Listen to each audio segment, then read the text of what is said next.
These are souls who were born between 1971-72, excuse my burp, all the way up to 1983-84. 1971-72 to 1983-84 is the Pluto and Libra generation. So again, everything we say today will be active for this group of souls on a generational basis.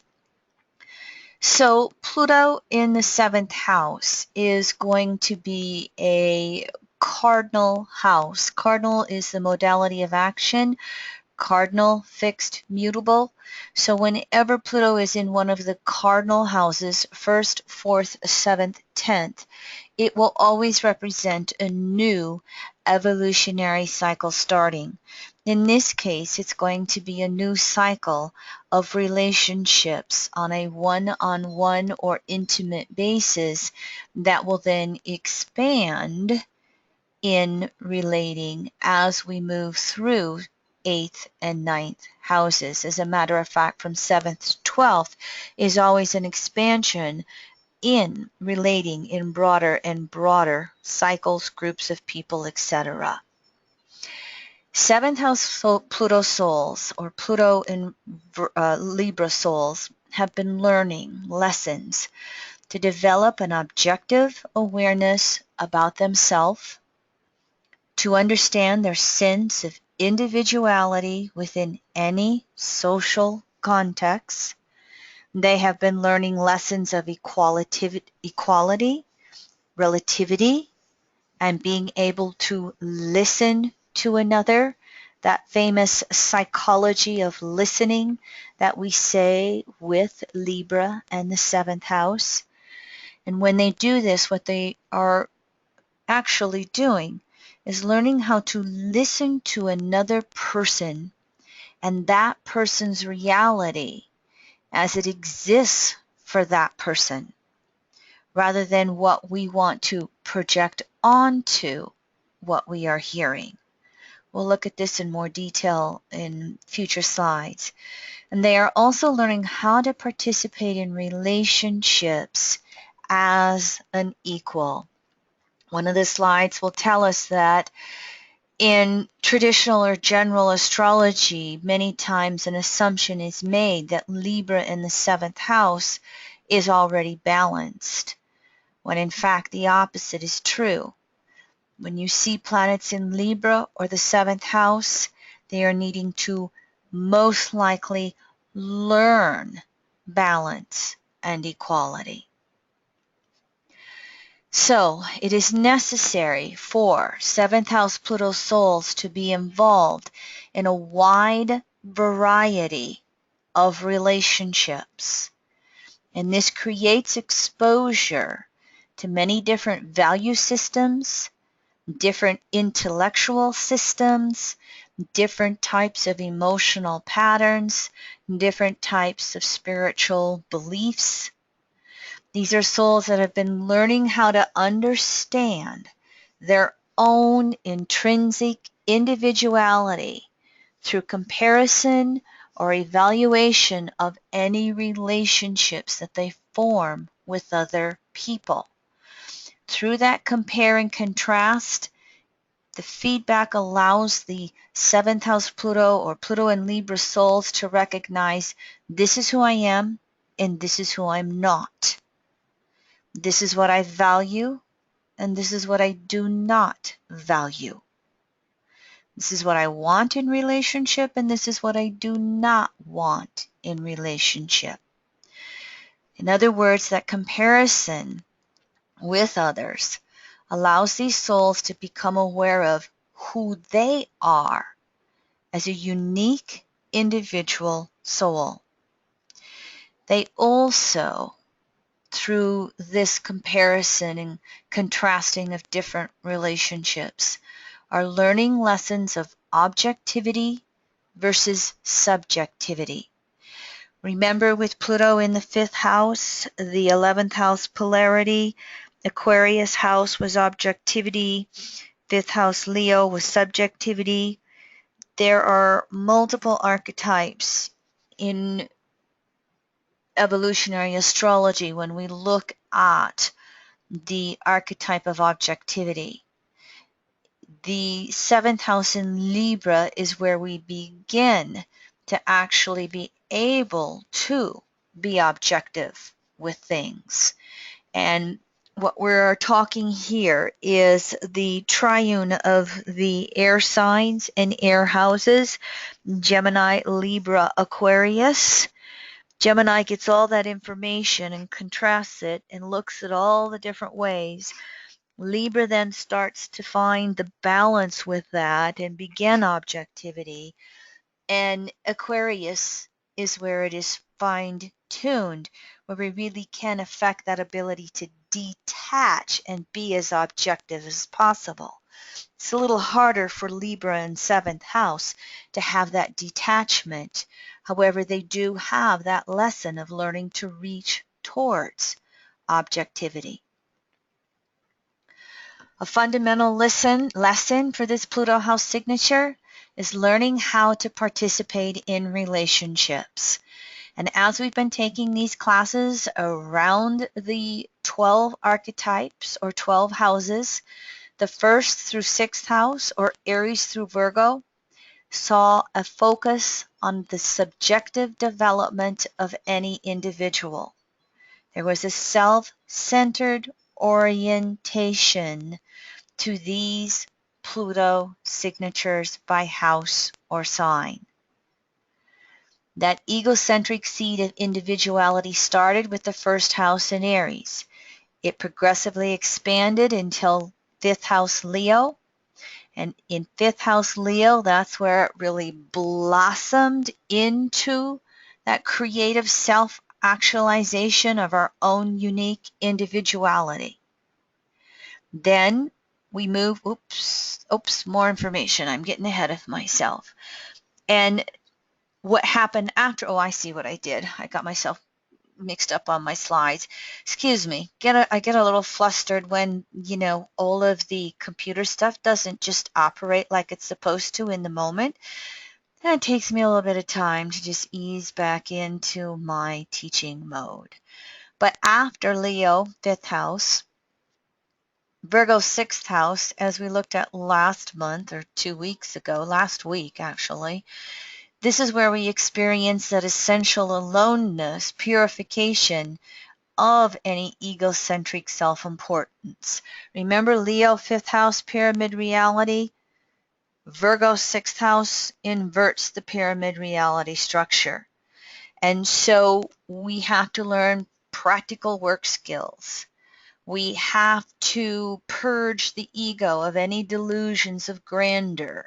We have to learn those lessons of humility. And so as we move through that then into seventh house, this is where seventh house Pluto souls are potentially purified and ready to relate to others on an equal basis rather than subservient or dominant. More on this in these slides. So any seventh house or Libra Pluto souls have felt in the past and will continue to feel a compelling need to be involved in relationships. This is rooted in a desire to complete ourself through relations with others, and it's rooted in the desire to unite one's life with another's life. Many times there have been prior evolutionary intent that creates an unconscious emotional security structure to be involved in relationships in order to feel fulfilled and complete. This is a very important point right here. Seventh house, Pluto in Libra. Remember, this is where the soul gravitates to early on in life, and it also is going to describe where the soul is coming from by way of most recent past lives. So we're going to have a prior evolutionary intent that created unconscious emotional security structures around how well we can merge with another enmesh with another sometimes in order to feel fulfilled and complete.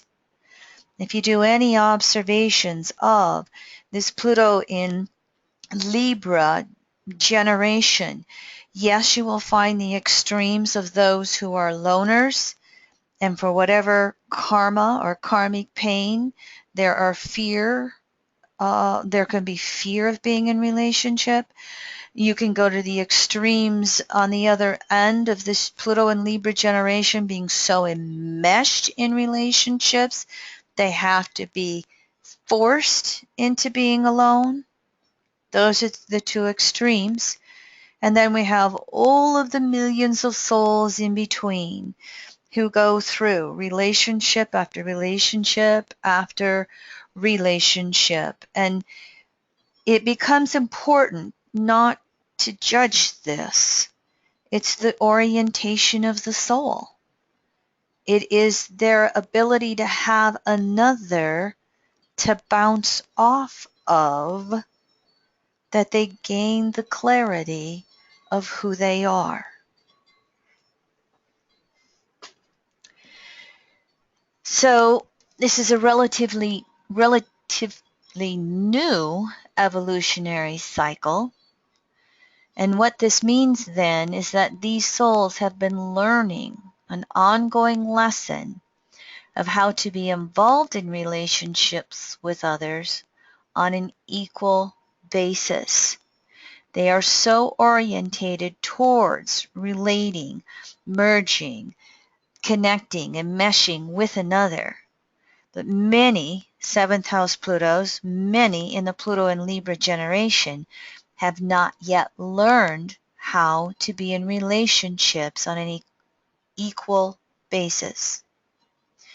These souls need to take in information and differing points of view from many types of people. What this does is it sets up the need to listen objectively to determine how to relate to someone else. And this exposure to a diversity of others leads to objectively learning the relativity of human nature. So, how many times have you seen Pluto Libra souls or Pluto in the seventh house? Many times good communication skills. They learn how to relate to another. They're learning how to listen. What I will find is that they will also, though, I've come to call them the karma chameleons, meaning they can become so good at listening, so good at observing how somebody else operates, that they'll take on those actions of another person and become this revolving door of personalities, so that, when they're in with their new agey friends, they act new agey. When they're with their social activist friends, they act like the social activists. If they're with family, they fall back into all the familial patterns. And as we're going to know and learn from the first house Aries polarity point, the major lesson for these souls through this diversity of relationships is to find out who they are and to be true to themselves versus always being such a karma chameleon.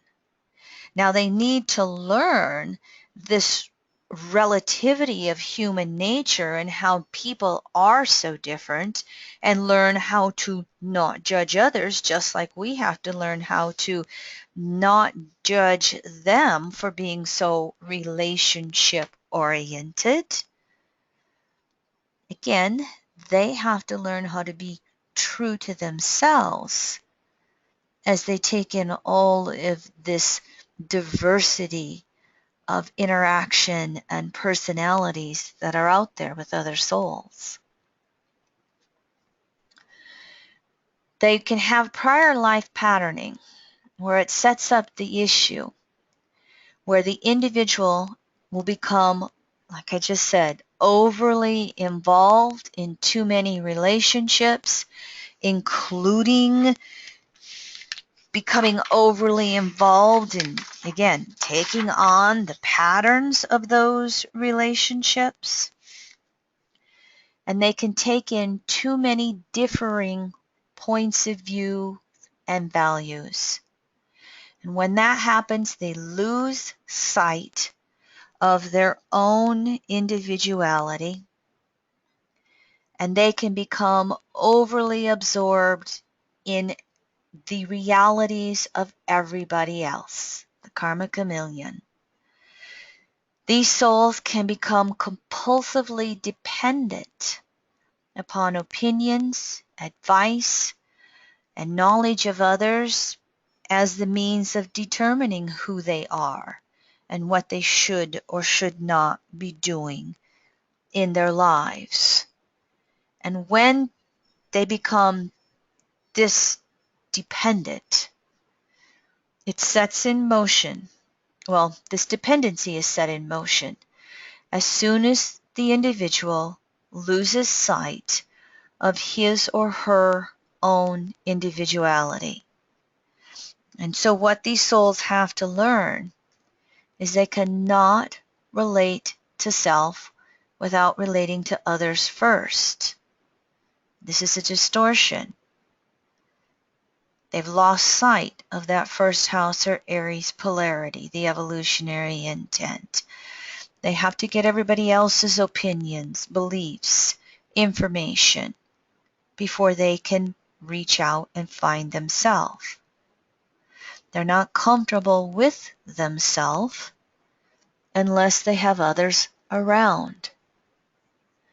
And so when these souls lose sight of their own individuality, it sets the stage to subconsciously attract more powerful individuals who appear strong, stable, sure of themselves, and they will have the ability or need to control the formation and development of the seventh house Pluto soul.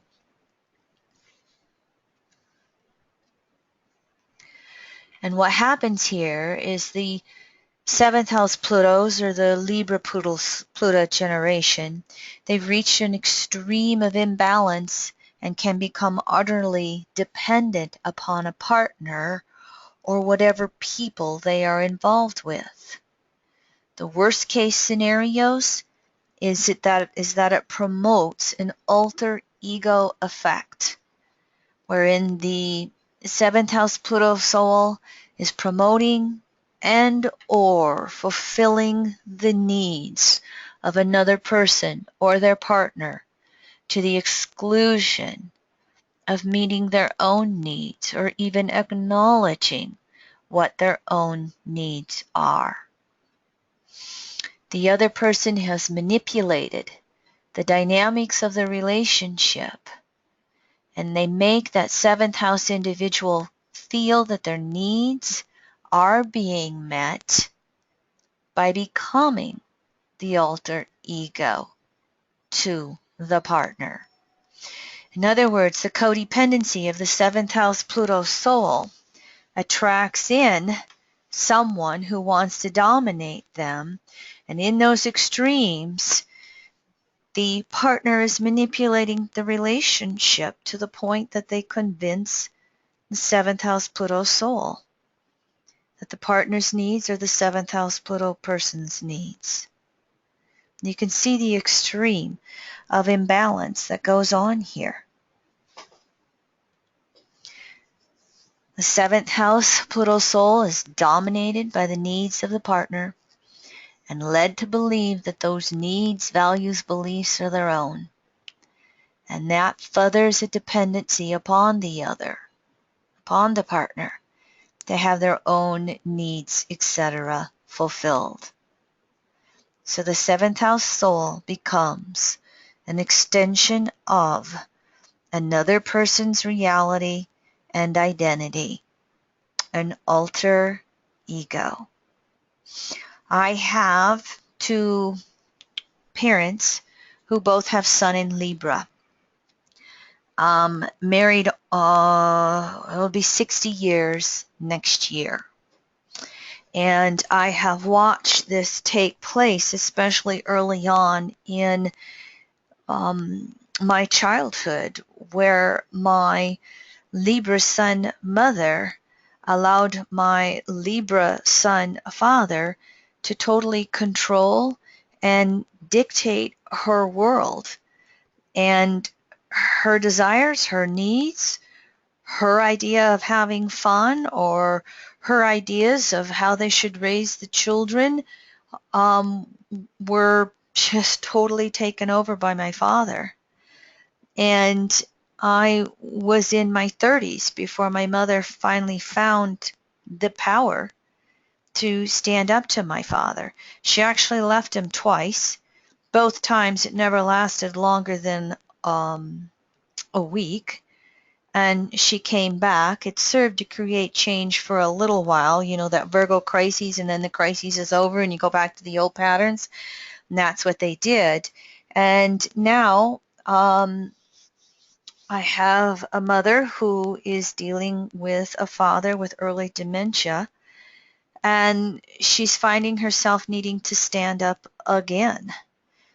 And as Leroy has observed with my family, you know, he says, maybe I didn't know you when you were kids, but as I've watched their relationship later on in life, he says, I've seen some real changing go on.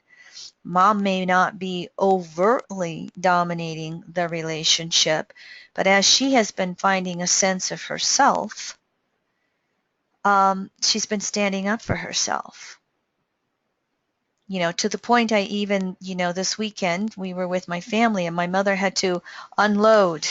She needed to speak because the oldest of the three girls need to know what's going on with the, you know, family finances and the rental of the farmland that she doesn't feel dad is capable of doing anymore. And I, you know, my mother was having a really tough time with dad's behaviors. And I just said, well, you know, why don't you just leave?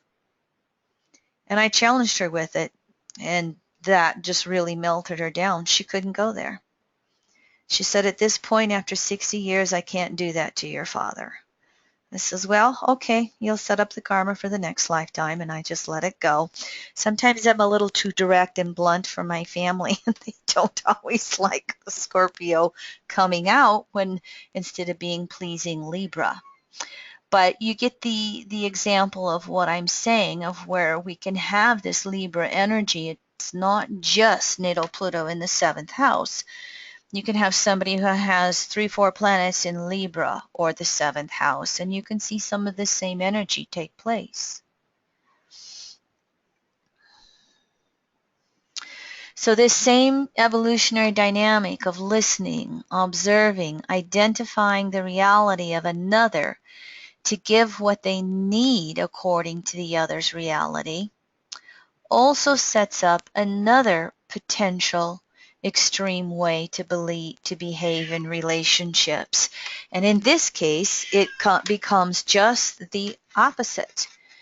The 7th house Pluto soul becomes the dominant person in the relationship. And they can, you know, become so good at listening that they can make others feel that they understand them. They are concerned about them. And this becomes due to their ability to play back that other person's reality.